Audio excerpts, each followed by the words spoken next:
이번 아시안컵 열리는 기간은 아프리카 네이션스컵도 열리면서 이럴 거면 아프리카 우승팀 대 아시아 우승팀 한 경기까지 하면 딱 좋았겠다라는 아쉬움이 생기게 됩니다.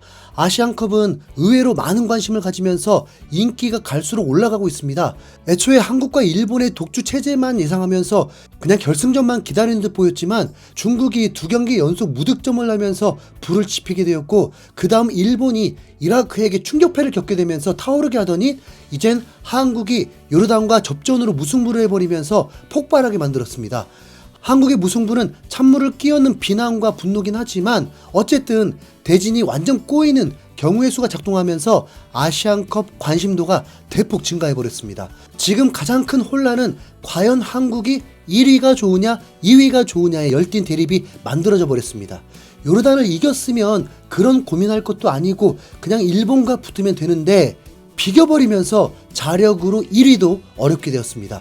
정말 복잡한 경우의 수들입니다. 그리고 무조건 이길 만한 팀이 이긴다고 가정도 할 수 없는 게 이번 아시안컵에서도 그런 일들이 계속 일어나고 있습니다. 바레인이 요르단을 못 이긴다.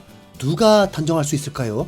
한국이 3대1로 이긴 바레인을 한국과 무승부를 하는 요르단이 다득점을 할지 어떻게 알아요? 요르단이 바레인을 상대로 다득점을 해버리면 한국이 말레이시아를 상대로 더 많은 다득점을 해야 합니다. 그게 그렇게 쉬운 게 아니죠. 16강을 위한 체력 안배도 신경 써야 합니다. 카드 관리도 해야 합니다. 미션들이 한두 가지가 아니에요. 거기다 일본도 인도네시아와의 경기에서 어떤 결과낼지 모릅니다. 인도네시아는 우선 베트남을 상대로 이겨버렸고 신태용 감독도 자신감에 차 있습니다. 우선 막아내면 되거든요. 네. 반대로 일본이 인도네시아 초토화시키고 드루시에가 이라크 잡으면 다시 일본은 1위가 될 수 있고, 아무튼 복잡합니다. 네. 이런 한국 관련도 복잡한데 A조에서도 코미디 상황이 일어나면서 이 아시안컵의 재미를 더해줬습니다. 중국이 48년 만에 3경기 무득점 탈락한 것이 매우 화제가 되고 있습니다.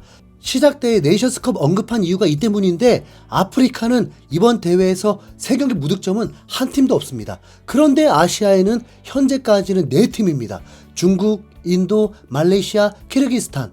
말레이시아와 키르기스탄은 아직 한 경기 남았기 때문에 3경기 무득점이라고 단정 지을 수는 없고 15억 중국과 14억 인도만이 3경기 무득점인 상황입니다. 그런데 정말 웃긴 건 중국이 3경기 무득점으로 3무로 16강에 진출할 수도 있었다는 것입니다. 사실 카타르의 말도 안 되는 슈퍼 울트라 원더골이 아니었으면 그 경기도 딱 0대0 무승부였습니다. 신이 허락해주지 않은 거라 봐야죠. 3경기 무득점 무승부로 승점 3점 챙겨도 민망할 상황인데 더 황당한 건 2무 1패 승점 2점으로도 16강 진출 확률이 있었다는 게 더 놀라운 일이었죠. 그 확률은 무려 0.5%, 옵타는 1%였습니다. 아니 누가 봐도 탈락이잖아요. 그런데 아시안컵 수준을 보면 이게 어쩌면 가능할 수도? 우선 개인적으로 저는 이미 단정을 지어버렸었죠. 그래서 시시했는데 실제 상황은 달랐습니다. 아니 이게 이렇게 관심을 가질지 상상도 못했네요. 우선 시리아와 최약체 인도의 경기가 있었습니다. 이 경기가 0대0 무승부가 되면은 중국은 확률이 올라가게 됩니다. 시리아는 한국과 경기한 적도 있는데 고전했던 기억도 있고 이번 경기에서도 실점이 매우 적었죠. 거기다 중국이 원하는 대로 골수도 현저하게 적었습니다. 인도는 뭐 더 말할 것도 없고요. 이 대회 들러리 정도거든요. 그러면서 70분까지 이 상황이 중국에게 희망을 주는 상황으로 바뀌어버립니다. 아니 이 허접 경기가 30억의 관심 경기로 바뀌어버린 겁니다. 시리아 입장에서는 한 골만 넣어도 16강인데 시리아가 최약체 팀을 상대로 그렇게 몰아붙이는 느낌도 아니었습니다. 그러니까 수준 낮은 팀들끼리 하니까 벌어진 현상인 거죠. 시리아는 무승부가 돼도 16강 진출 확률은 있었습니다. 네, 추첨으로요. 네. 이때 중국은 어땠을까요?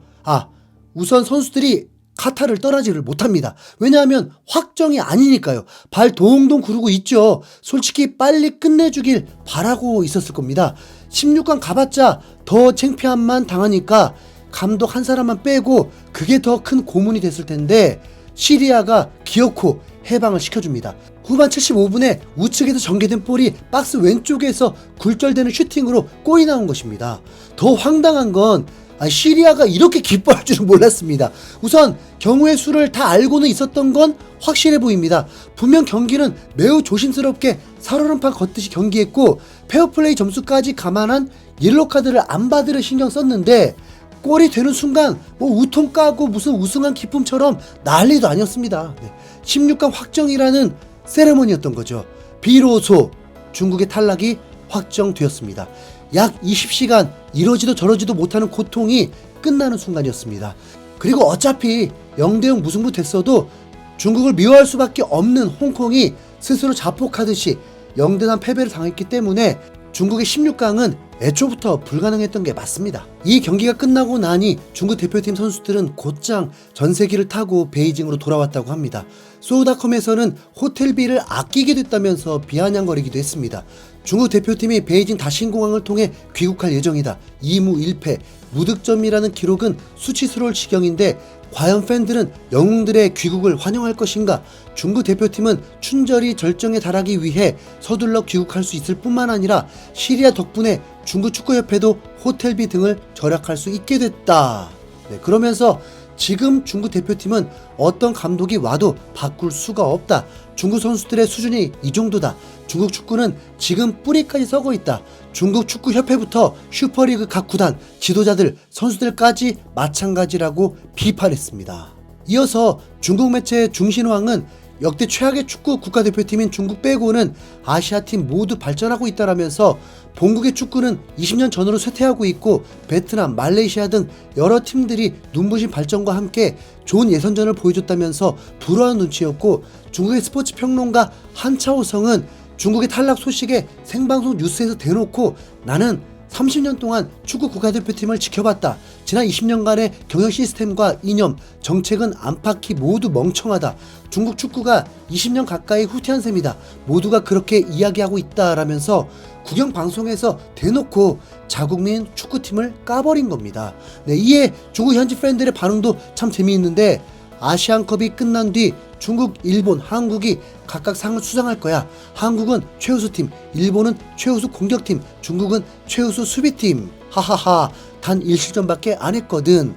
다들 아시안컵 패배에 우울하신가요? 그렇다면 중국 대표팀이 단 1실점만 내주며 모든 팀 중에 수비력이 가장 뛰어난 팀이라고 생각하시면 조금은 기분이 나아지지 않나요? 어이, 다들 왜 이렇게 화가 나 있어? 우리 축구 대표팀은 강했던 적이 없어요. 누가 중국에서 축구를 배우겠어? 만약 어떤 어린이가 축구를 배운다고 이야기하면 그 부모는 미친 게 틀림없지.